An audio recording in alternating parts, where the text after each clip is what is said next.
Hello guys, it's Teenage DC Fan back in another video, and the crisis conclusion is here. So, parts 4 and 5 just aired a couple nights ago, and it was epic, so it was amazing. And like I said, it's parts 4 and 5, so I'm going to split them up into two separate videos just because there's so much to talk about, because so much happened. So my part 5 video should be posted shortly after this video. So I guess stay tuned for that. But like I said, there's a lot to talk about, so let's just jump right into it with the beginning of this episode, where we got an origin for the Monitor and the Anti-Monitor. So the Monitor is on his home planet, and he's a scientist. He's doing some experiments, and his wife is helping him out, and he's trying to travel to the dawn of time. So it ends up working. He goes to the dawn of time, but then something goes wrong because his matter corrupts the system, and something goes wrong. So then he gets teleported to the antimatter universe, the dawn of time in the antimatter universe. And so then the Anti-Monitor is created because when the positive matter, which is what the Monitor is made of, comes in contact with the antimatter in the antimatter universe, then it just creates an antimatter version of the Monitor. So there's that nice little origin there. But we have the Vanishing Point team. So Ryan and Lex are trying to come up with a way to get out of here. Apparently Barry's been missing for a month, but then all of a sudden he shows up out of nowhere. And he was in the Speed Force. He was trying to find a way to escape, but there's not really anywhere to go, because, the multiverse is destroyed and they're all that's left. But then, once they get all caught up, they see a familiar face. That's right, Oliver Queen, the Spectre, has arrived, and this is where he informs them that the Speed Force is the key.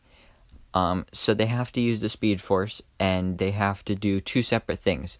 They have to split up into two different teams. One team will go to the dawn of time, where they will, fight the Anti-Monitor. And then the other team will go to the Monitor's home planet to try and prevent the Monitor from creating the Anti-Monitor in the first place. So Oliver gives Barry, unlocks his potential by tapping his forehead.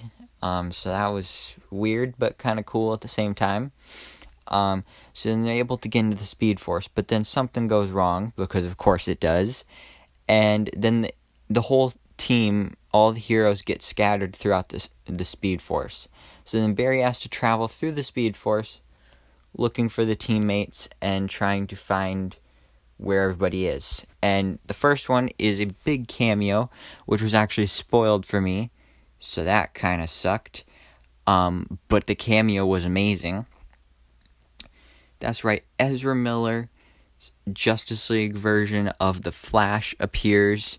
I can't believe this actually happened. There was rumors months ago that there would be some kind of DCEU connection, but they were debunked, and I pretty much thought that it was impossible. But turns out this was actually Warner Brothers' idea.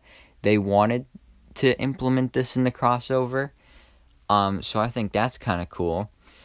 Plus, this actually gets me more excited for the Flash movie, and I think that was kind of the point and why Warner Brothers wanted it in there, because they just, a couple weeks ago, revealed the release date for the Flash movie, and,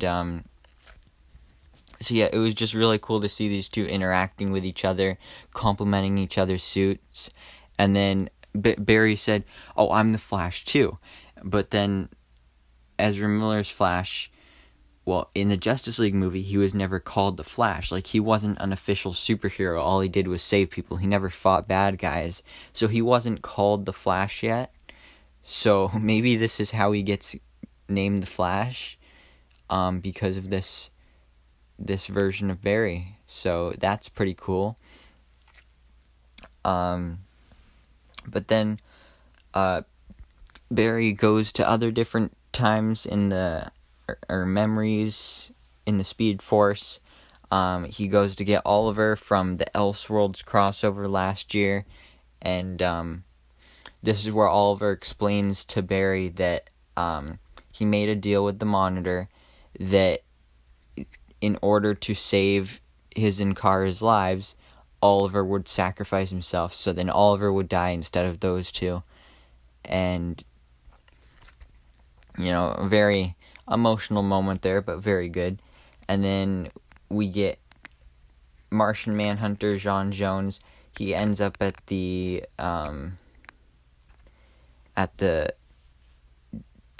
Invasion crossover, the very first crossover, or at least large scale big crossover. And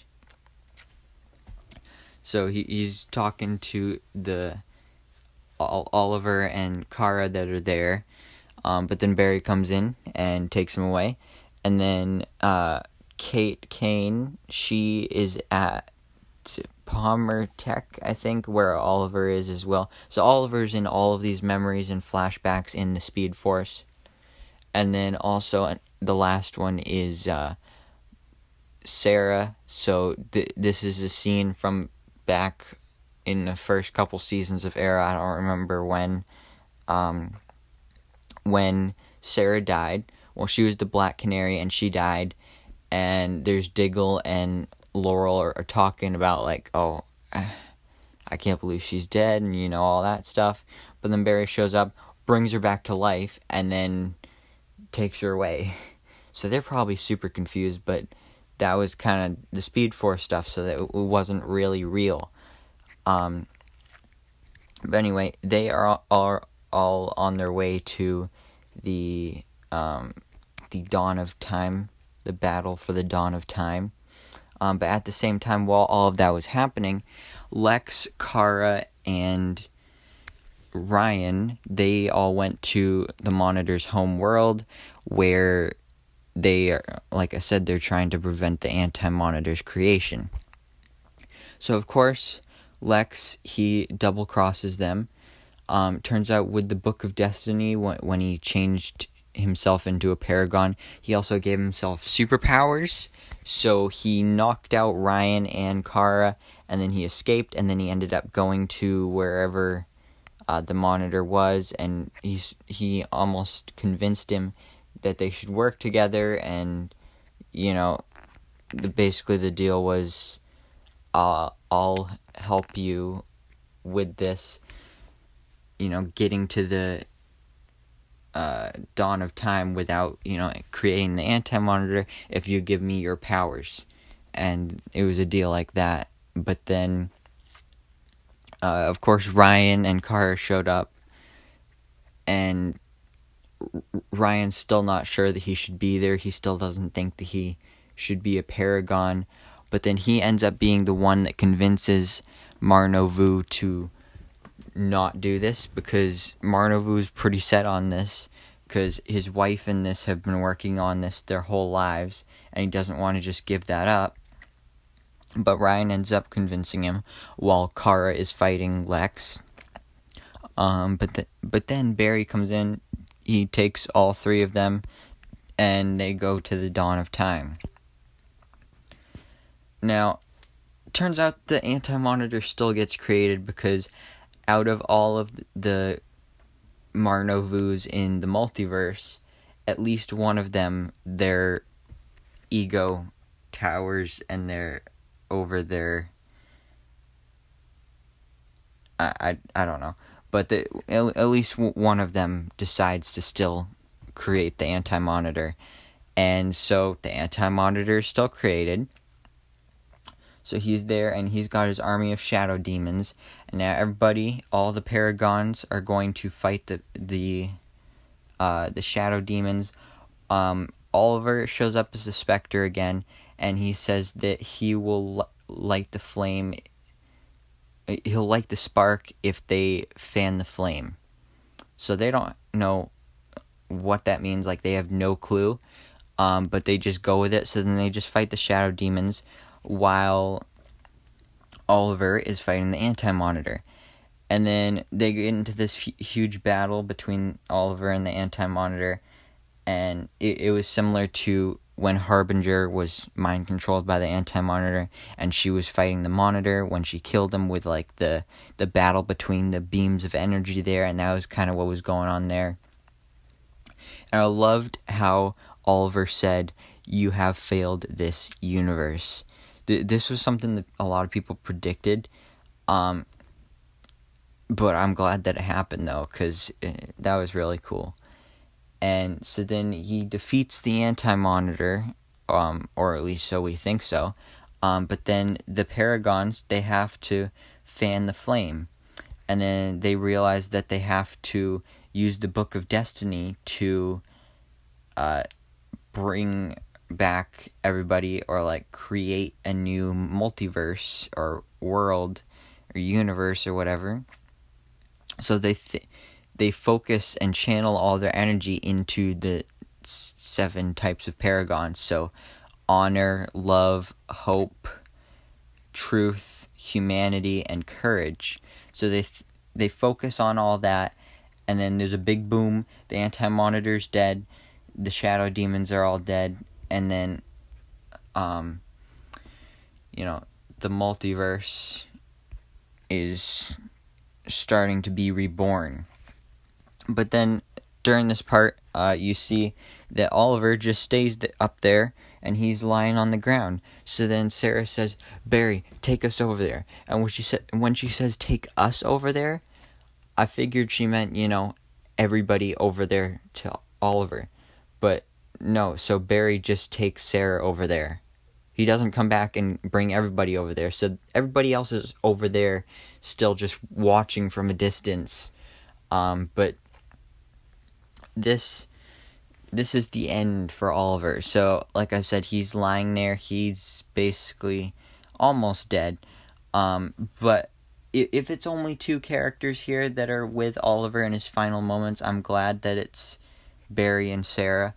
I mean, of course, I wished they would be, like Felicity or Diggle or even Mia or William. Those big important characters in Oliver's life. They're not even here to witness his death. Like, Diggle, he missed Oliver's death not once, but twice. And even that's mentioned in the 5th part, how he wasn't there for him. And, that's really sad.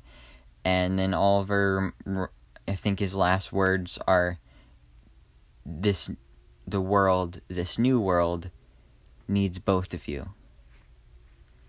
So they are going to be the leaders of this new world, at least for the heroes. And so this is where the episode ends, because the new universe is created. So there's a new world, and that, like I said, that is where part 4 ends. And part 5 is amazing, so like I said, stay tuned for my part 5 review coming soon. Might actually already be out, so go ahead and check that out if it is. So yeah, I really liked this episode, but I think I did maybe like part 5 more. But like I said, if you want to hear more about Crisis on Infinite Earths, you can go back and watch my first 3 reviews for the first 3 parts. You can watch some of my Crisis news videos, or you can just watch part 5 when that releases. So thank you so much for watching. Please remember to like, comment, and subscribe, and hope to see you in my next video so I can bestow all my DC knowledge upon you.